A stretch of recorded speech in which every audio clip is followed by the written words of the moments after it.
dari tahu sebetulnya item tadi. Je viens d'arriver à mon logement à Almaty, donc j'ai pris un Airbnb. J'ai fait les 15 heures de train, c'était vraiment super. Donc climatisation, confortable. Et on était 4 dans ma cabine. Il y avait une grand-maman, un papa et puis une jeune fille qui parlait assez bien anglais, qu'on a pas mal discuté pendant le trajet. C'était vraiment sympa, ils étaient cool, très gentils. Et la fille et la grand-maman venaient de Atrau, qui est en fait une ville au bord de la mer Caspienne.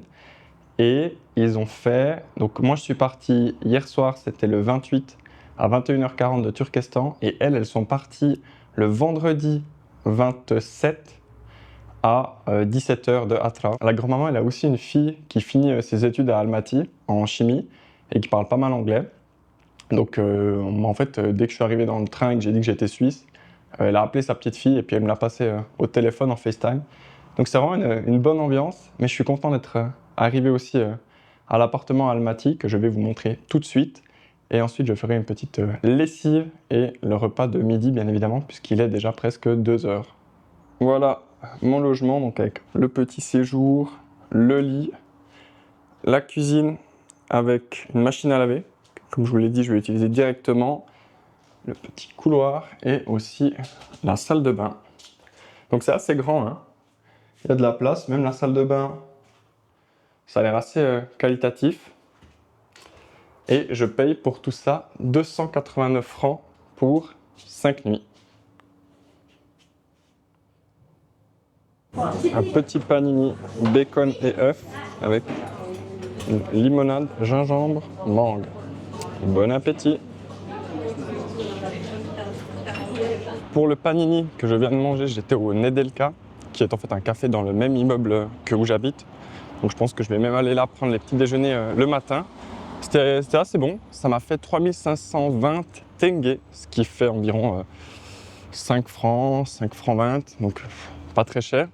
Et maintenant, comme je dois attendre que la machine à laver se termine, je vais faire un peu le tour de mon quartier et j'ai vu qu'il y avait une sorte de magasin de poterie où on pouvait faire de la poterie et juste à côté il y avait un café qui appartenait à ce magasin workshop de poterie. Donc là je vais aller prendre un petit café si c'est possible et un petit dessert et ensuite 2-3 courses, surtout de l'eau pour l'appartement et après dépendre la machine et profiter d'Almaty. Comme vous voyez, super agréable. On a des grandes allées comme ça ombragées. Vraiment quand je suis arrivé en taxi, on en a passé dans plein de ce genre d'allées. Donc ça risque d'être agréable de se promener dans la ville.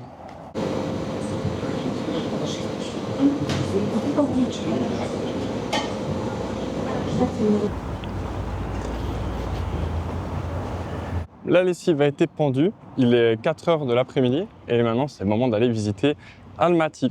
Alors Almaty c'est quoi? Almaty c'est la plus grande ville du pays déjà, qui se trouve vraiment au sud-est du pays, donc on n'est pas très loin de Kirghizistan et de la Chine. Et on est à 1000 km d'Astana, donc vraiment on est bien loin de la capitale. Et Almaty c'était justement la capitale du Kazakhstan avant 1998. Et pendant la période soviétique, Almaty s'appelait Alma-Ata, ce qui voulait dire en russe grand-père pomme. Et en fait, Almaty, c'est la ville des pommes. Donc c'est un peu comme Chimkent qui était la ville des tulipes. Eh bien, Almaty, c'est la ville des pommes. Et on voit qu'elle a vraiment... en fait, elle bénéficie des montagnes et puis du climat un peu propice pour l'agriculture. Et c'est comme on le voit ici, il y a énormément d'arbres dans la ville. Et la pomme, c'est un symbole que l'on retrouve à peu près partout. Comme à Chimkent, c'est sur les bus, dans les parcs, les magasins. Donc voilà. Voilà les petites informations. Et puis là, il fait encore bien chaud à 4 heures. Et puis c'est parti pour visiter. Et encore une petite information importante pour vous montrer à quel point la pomme ici est réputée. C'est qu'en fait les pommes de cette région, de la région d'Almaty, seraient les ancêtres des pommes que l'on consomme aujourd'hui. Ce serait donc la sorte qui a le mieux évolué par rapport aux maladies et autres. Et donc voilà, les pommes cultivées ici, ce sont les grands-parents des pommes que l'on consomme aujourd'hui dans le monde. Et voilà la toute première visite à Almaty qui commence par la cathédrale Saint-Nicolas d'Almaty, donc une très jolie église orthodoxe russe avec un beau bleu turquoise.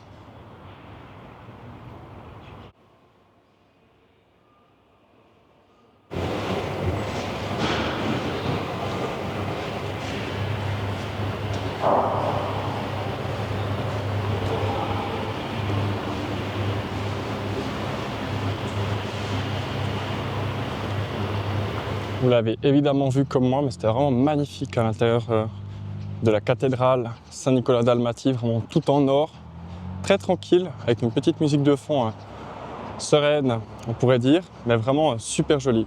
Ça vaut la peine, c'est pas très grand, mais c'est une belle visite à faire. Après un petit trajet en bus, me voilà au musée d'État des Arts.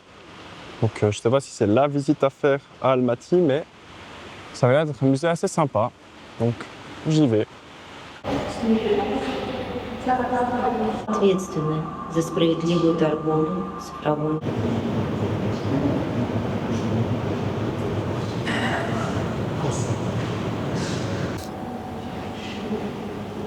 Voilà, j'ai terminé le musée d'État des Arts. Donc l'entrée m'a coûté 500 tenge, ce qui fait à peu près 80 centimes. Donc c'est voilà, l'accès à la culture ici est vraiment bon marché, que ce soit en tant que touriste ou prix adulte. En l'occurrence, il n'y avait pas de prix de touriste ici, c'était juste le prix adulte. Et le musée, franchement, je ne m'attendais pas à grand-chose. C'était assez grand et c'était finalement assez sympa. C'était que de l'art kazakh, donc il y avait des tapis, de l'art ancien, mais aussi de l'art nouveau avec des tableaux. Et c'était très joli, j'ai bien aimé. Je ne pense pas que ce soit l'activité à faire quand on vient à Almaty pour 2 ou 3 jours, mais si on vient un peu plus longtemps, s'il pleut ou s'il fait trop chaud, ça peut valoir la peine de venir passer, voilà, marcher un peu dedans, se balader.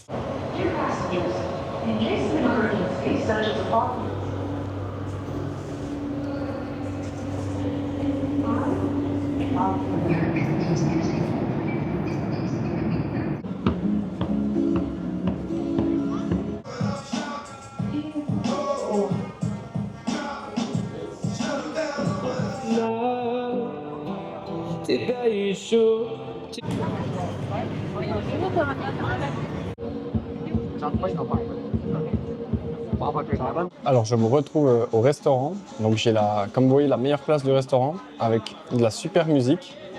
Donc il y a un gamin à côté, il a l'air hypnotisé par ce tracteur qui chante.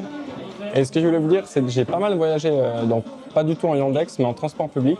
Et en fait, il y avait une petite application à installer, on pouvait recharger avec la carte, et c'était super simple. Donc j'ai fait le métro, le bus avec, et à chaque fois, ça coûte environ 200 tenge, ce qui fait à peu près 15 ou 20 centimes. Donc c'était super pratique. Et la rue que vous avez vue, où il y a un peu toute l'animation et tout, ça s'appelle Arbat, qui est en fait la rue piétonne principale d'Almaty. Et j'ai réussi à trouver un bar à bière, donc avec des bières artisanales d'Almaty. Et dans ce bar, il n'y avait que des Russes qui avaient en fait fui la Russie à cause de la guerre en Ukraine. Et au bout d'un moment, ils m'ont invité au bar et donc après on a pris 2 ou 3 bières ensemble, puis on a discuté parce qu'ils parlaient bien anglais. Mais les bières étaient un peu plus chères que d'habitude, c'était peut-être 2000 à 2500 tenge, ce qui fait peut-être jusqu'à 3,50 francs la petite bière, mais c'est vraiment super bon. Donc c'est le Hoppers Bar qui est sur le prolongement de la rue Arbat, très sympa. Et là, je suis dans un restaurant qui est une sorte de fast-food kazakh qui s'appelle Bayardak ou Bayarduk, je ne sais plus, mais tout le monde me l'a recommandé. Donc les gens dans le train me l'ont recommandé, le gars du Airbnb m'a dit qu'il fallait venir essayer. Et en fait, je vois, il n'y a que des Kazakhs. La terrasse, elle est pleine et à l'intérieur, c'est vraiment que des Kazakhs. Donc je me réjouis de goûter le fast-food. Ça a quand même l'air assez bon et j'ai pris des trucs vraiment kazakhs, vous allez voir. Il faut oser les prendre. Alors j'espère vraiment que vous m'entendez parce qu'en fait là ça va être la dégustation du voyage. J'ai pris une jarre de koumis qui est du lait de jument fermenté qu'on boit dans une petite coupelle.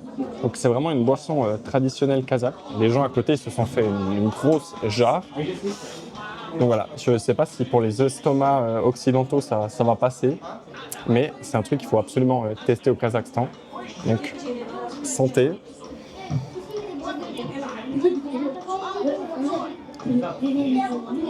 Wow. C'est spécial, hein. En fait, ça a une sorte de gros goût salé. On sent que c'est fermenté, mais c'est en même temps un goût fumé. C'est vraiment comme si on mangeait de la viande séchée fumée. J'ai demandé la petite jarre. Elle m'est arrivée comme ça. Donc vous voyez, c'est la taille de ma tête. Je pense que j'ai un demi-litre de koumis. Et franchement, c'est pas mauvais. mais j'en bois une fois et ça va me suffire. En fait, le kumis, je pense pas que je vais le terminer. C'est fumé et en fait aussi un peu alcoolisé. Donc vraiment, c'est... Oh là là. Je crois qu'ils ont secoué la bouteille d'eau gazeuse. C'est fumé et ouais, c'est juste vraiment trop fort pour moi. Et après 2 gorgées, en fait, ça donne envie de vomir, donc je vais pas le terminer, ça me fait de la peine parce qu'ils m'ont vraiment abîmé. Même le petit, c'est gros. Donc ouais, mais là, rien que d'y penser, en fait, ça me donne envie de vomir. Alors je vais juste boire de l'eau gazeuse ce soir. Mais voilà, c'était un truc à essayer et je suis content de l'avoir fait au péril de ma vie. Le repas fast-food kazakh est arrivé. Donc, voilà, les frites, une sorte de petit bouillon, aucune idée à quoi c'est. Les petites sauces, le gros cornichon et j'ai pris en fait le burger au kasi, qui est cette sorte de saucisse kazakh, comme je vous l'avais montré dans les marchés. Donc, on va voir si c'est bon, mais en tout cas, c'est beau. Alors, je vous fais toujours la dégustation avec cette chanson du tracteur qui est derrière moi et qui en fait tous les bruits d'animaux possibles. Donc on a eu le chat et là on a eu le canard. Mais c'est pas ça qui nous intéresse, c'est le plat. Donc la petite soupe. Ça c'est bon, ça c'est très très bon. C'est une bonne petite soupe bien relevée. Aussi bien salée mais qui a un goût de viande. Et vraiment ça c'est très bon par contre. Les frites c'est classique, impossible à louper, sauf si on les cuit je pense dans de la graisse d'agneau. Mais ce qui vous intéresse le plus j'imagine que c'est cette sorte de burger au kasi. Franchement, très très bon. En fait le kasi c'est, comme je l'ai dit, de la viande de cheval. Mais ils prennent les intestins des chevaux, ils les nettoient bien, et puis après du coup ils font la saucisse à l'intérieur. Donc c'est pour ça que c'est assez difficile, je ne sais pas si vous le voyez bien, donc ça c'est le boyau. C'est assez difficile de le mâcher ou de le tirer des morceaux de saucisse, mais sinon la viande à l'intérieur elle est toujours, moi je trouve en tout cas très très bonne. Voilà, la première journée ou demi-journée à Almaty touche à sa fin. La nourriture au Bayırdak, c'était vraiment super bon. Franchement le burger avec le kasi, la saucisse de cheval, super bon, rien à dire. Le bouillon, les frites, vraiment la nourriture était top. Sauf vraiment ce kumis, le lait de jument. Là j'ai vraiment de la peine. Mais ça je pense que ça doit être moi puisque les Kazakhs ils adorent ça. Le tout ça m'a coûté 6400 tenge, ce qui fait à peu près 9,80 €. C'est un peu plus cher qu'ailleurs mais voilà, c'était une bonne expérience. C'est vraiment, il n'y a que des Kazakhs qui vont là en famille. Donc le fast-food typique d'ici, c'est entièrement validé. Et sur le chemin de la maison, j'ai pris une petite glace qui m'a coûté même pas 1000 tenge, parce que ça fait 1,20 franc, 1,50 franc. C'est une Magnum à la myrtille, j'avais jamais goûté. On va voir si c'est bon. Il y a de la confiture de myrtille avec le chocolat, donc ça donne bien.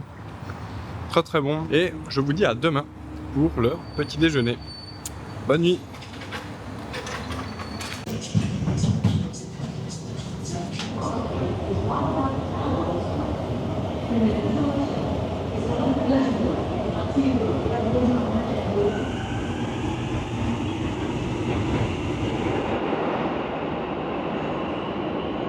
Et voilà, deuxième journée à Almaty. Et j'avais oublié de vous donner quelques informations sur le métro hier. En fait, le métro, il a cette aire un peu soviétique parce qu'il a été, la construction, elle a débuté dans les années 80. Donc, quand l'URSS était encore là. Et en fait, sous le régime soviétique, chaque ville qui possédait 1 million d'habitants pouvait prétendre à un droit à avoir un métro. Et dans les années 80, il y a Almaty qui a un peu modifié ses frontières de la ville pour avoir 1 million d'habitants. Et donc, comme les plans ils ont débuté dans les années 80 avec les architectes, en 88, ça a vraiment commencé la construction du métro. Et du coup, c'est pour ça que le projet est resté un peu tel quel. Alors, il y a toujours des travaux qui sont en cours. Ils agrandissent les lignes, ils vont en rajouter d'autres. Mais franchement, ça marche super bien.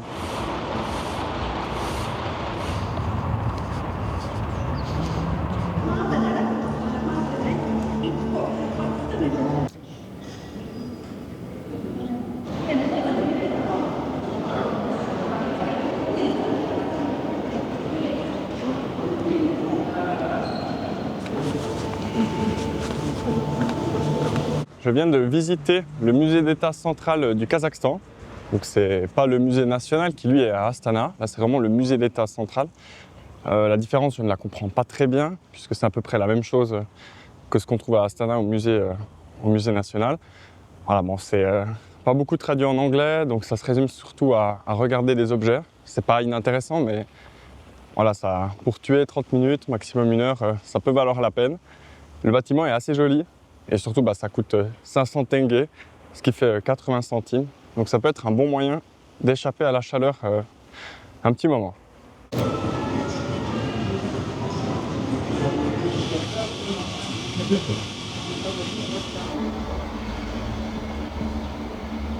Alors après un petit cappuccino au centre commercial, on se retrouve à Koktobe, qui est en fait une petite montagne au sud d'Almaty, où on peut accéder en téléphérique.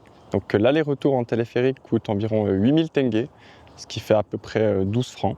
Donc ça va, c'est sympa, hein. Franchement le chemin est assez joli avec le téléphérique. Et Koktobe, ça veut dire mont vert, puisque voilà, la petite montagne à Almaty, c'est assez sympathique. Il y a pas mal de petites attractions en fait, pour les enfants. C'est comme une sorte de petit parc d'attractions à ciel ouvert. On a une belle vue sur la ville et on culmine à 1000 et quelques mètres. Donc c'est relativement peu comparé aux énormes montagnes que l'on peut voir. Donc la chaîne de montagnes qui est au sud d'Almaty. Mais voilà, je pense que c'est une des attractions les plus touristiques à faire à Almaty. Si on vient ici, on est obligé de venir à Koktobe. Et je vais vous montrer un peu à quoi ça ressemble. C'est un peu le parc du fun sur une petite montagne.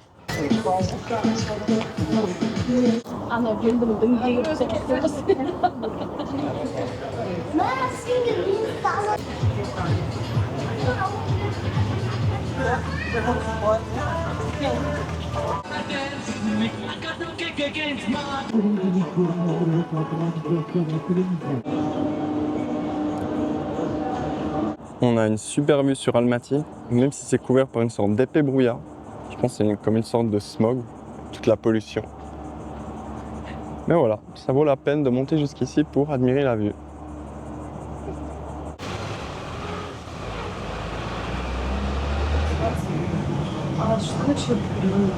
Pour le repas de midi, je retourne manger géorgien. Donc le restaurant, si j'arrive à lire correctement, syriaque, je crois qu'il s'appelle Patatina. J'ai pris un khatchapouri aux épinards et au fromage, une petite salade de légumes avec des noix, une sorte de poudre de noix dessus, et un khinkali au bœuf. Et ça sent vraiment super bon. L'endroit est assez sympa. Franchement, je me réjouis de goûter. Alors, le restaurant géorgien, comme je vous l'ai dit, c'était vraiment super bon. J'ai payé 5150 tenge, ce qui fait entre 8 et 9 francs, donc super abordable. Surtout qu'ici, à Almaty, normalement, les prix sont un petit peu plus chers qu'ailleurs au Kazakhstan. Étant donné que c'est un peu plus touristique, voilà, c'était la capitale, ville un peu plus culturelle, plus aisée. Mais vraiment, ce géorgien, si vous passez à Almaty, Patatina, super bon. Très bonne adresse et bonne ambiance. Et là, pour éviter le soleil cet après-midi, je vais aller au bain. Parce qu'en fait, il y a des bains qui sont... je suis juste devant, c'est les bains Arazan, qui sont très connus. On m'a dit plusieurs fois qu'il fallait que je les essaye. Donc voilà, je crois qu'on peut rester 1 heure, 2 heures ou 3 heures. On peut choisir le tarif et l'heure. Donc je vais y aller et alors, je ne sais pas si je peux filmer à l'intérieur, mais en tout cas, selon les photos, ça a l'air quand même assez sympa.